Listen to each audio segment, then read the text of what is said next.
My name's Nathaniel Fairfield. I'm a software engineer at Waymo. Back when we started this, we were the Google self-driving car project, and self-driving cars didn't really exist. Thinking about our first 1,000 miles, and then our first 10,000 miles, and our first 100, first million, you've actually got breadth and diversity of mileage, and you start to see some of the patterns of driving.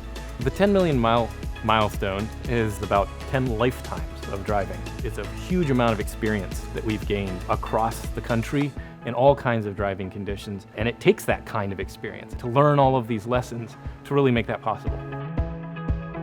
How does Waymo see the ball before anyone else? It's always looking. It's always looking in all directions. The lasers are what lets it spot a small moving object that's approaching towards the car and estimate its position and velocity very precisely.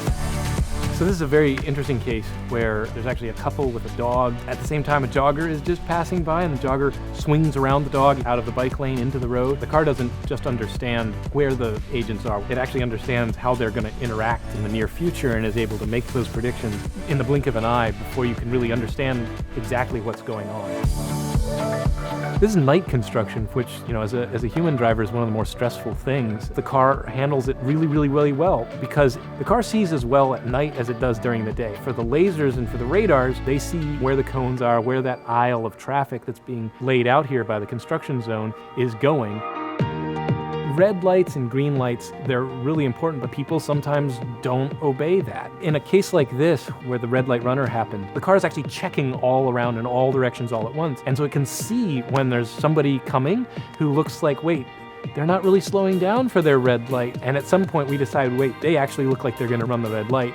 Let's stop and let them go through. And then after they've gone, on we go. So the thing that's amazing about this one is that you can't see in dust storms like these. There's actually a pedestrian out there that the car sees perfectly well in advance. They're just walking across the road. The car sees it using its lasers and radars and starts slowing down before you as a human even understand what's happening.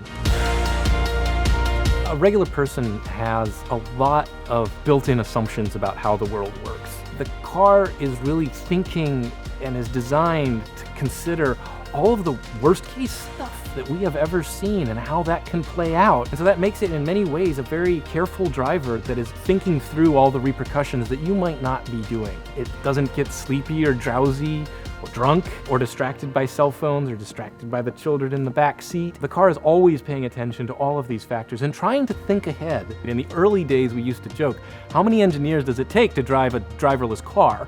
Because there'd be a bunch of people watching the thing, and so every mile it drove, there were a whole pile of people attending it. Those first 10 million miles were about learning and growing and proving things out. The next 10 million, the next 100 million, the next billion miles are about the cars just driving themselves, driving safely, driving people where they need to go, and really making it easy and safe for people to get around. And that's super exciting.